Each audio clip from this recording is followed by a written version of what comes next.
and he's pleading for his life. Nobody knows why President Sadat was killed. Very few people in the West. For months before his assassination, I was living in Egypt. I was a young woman, and I heard many mosques say, Sadat, because he signed a peace treaty with Israel, he has abdicated his priority as a Muslim head of state, which is to do jihad against non-Muslim countries, which means the closest non-Muslim country is Israel. They condemned him as an apostate. And President Sadat himself knew it, and he told many of his confidants and his supporters that by signing the peace treaty with Israel, I know I'm signing my death warrant.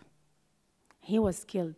He was killed because he was condemned as an apostate, because he doesn't want to do jihad against Israel. Apostasy can take many forms. You don't even have to announce that you left Islam. You can just act something that offends the enforcers of Sharia, and they will condemn you to being an apostate and actually kill you, even though you're crying, I am a Muslim.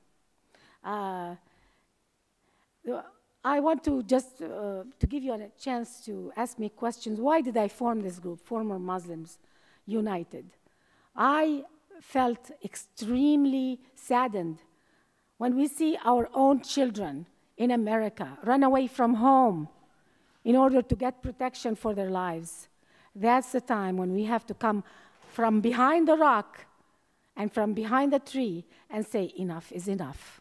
That's when we have to say, it's going to happen more and more. We're going to have many Rifka berries in America, because there are many Muslim kids who are revolting against their parents' radical Islamist views.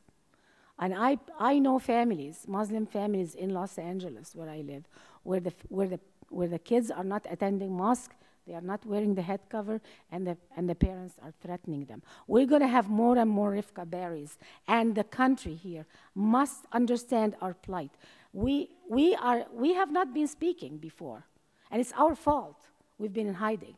But there is strength in numbers, and we have to come out and speak and gather ourselves. And that's why I formed this group together with Ibn Warraq, Wafa Sultan, Muhammad Asghar, and Emil Amani. I'm sure many others will join us. And we want to reach out to others, other apostates, and tell them to stand with us. And there is strength in numbers. We have to start demanding our civil rights and our human rights. We are also reaching out to Muslim leaders who call themselves moderate Muslims, who don't like murder of apostates, to actually sign our pledge. Our pledge is very clear, and it's on the website, formermuslimsunited.org. The pledge is there explaining and showing what we are scared of, what are the statements that are being said to kill apostates. And hopefully, all the good and peace-loving Muslim groups will sign our pledge to make a statement that we reject tyranny and fear in this country. The worst kind of fear and tyranny is when the person who's being tyrannized is too scared to speak out. And that's why you never heard from us before. And it's time to speak. We are also trying to reach the US government. Attorney General Eric Holder, we sent him a letter asking him if he has any plans on helping us, and what can the government do to help us. We also sent a letter to General Reynolds. He's the US Commission for Civil Rights. And we hope that we can all work together to really never allow this kind of tyranny to survive and thrive in America. And I just want to conclude by saying the West is not doing Islam or Muslims a favor at all, if we just use political correctness, because the tyranny of radical Islam.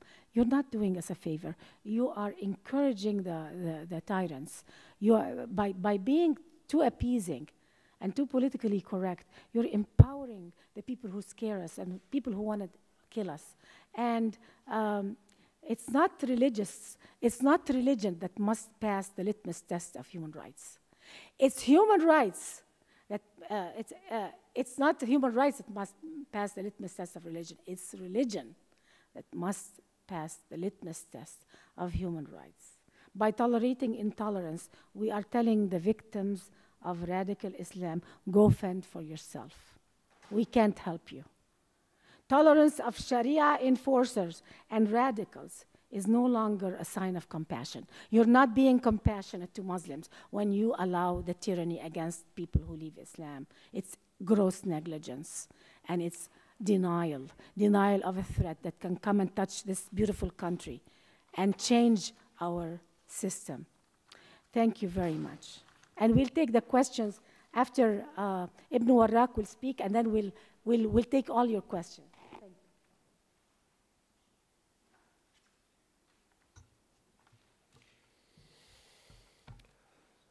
Good afternoon. Thank you for being present. I should like to thank many people who made this meeting possible. They've been working selflessly in the background. All sorts of organizations have been responsible for this, and an incredible number of volunteers. And without their help, this would not have been possible. In fact, about nearly 5-6 years ago, at least 6 years ago, we had already had an idea of forming a group of former Muslims, and the group we call the Advocates of Article 18, and you'll see why in a minute. We even got it registered as a charity, but we just didn't have the drive and dynamism of the people who are helping us today. I got involved with this soon after the Rushdie affair, when Rushdie had a fatwa put on him for writing his book, The Satanic Verses. I was really quite shocked in that many intellectuals, many writers, instead of supporting him, were criticizing him, blaming the victim. And I thought, this is extraordinary that the one freedom that they should all be supporting, the freedom of speech, was not being supported. I was quite amazed. There were noble exceptions, of course, people like Christopher Hitchens, Norman Mailer, Susan Sontag, and Harold Pinter in Britain. But there were also an incredible number of well-known intellectuals, including Germaine Greer and John le Carré. Just in case you admire those two people, they were totally against supporting Rushdie, because they were far too concerned about not hurting the tender sensibilities of Muslims. Then I wrote a book in 1995. I wrote it in 1993, but came out in 1995, Why I'm Not a Muslim, where it was a very angry, polemical book. I was absolutely outraged and very, very sad as well, and I called it my war effort. Since then, I've gone on to edit all sorts of books on Quranic studies. But in 2003, I did bring out an anthology of testimonies of former Muslims in a book called Leaving Islam, Apostates Speak Out. There are 3 epitaphs to that book, which I should like to read to you. 2 are from Arthur Koestler, and the 3rd one is from me. And I wish somebody would take my quote and send it to the Dictionary of Modern Quotations. And then I would feel my existence on earth has not been wasted. Arthur Koestler first. You hate our Cassandra cries and resent us as allies. But when all is said, we ex-communists are the only people on your side who know what it's all about. So substitute ex-Muslims, and then you get the picture. Second one from Koestler, the predicament of Western civilization is that it has ceased to be aware of the values which it is in peril of losing. Okay, the third one, with apologies to Groucho Marx, and you have to listen carefully to this one. I refuse to belong to a religion that will not have me as a member.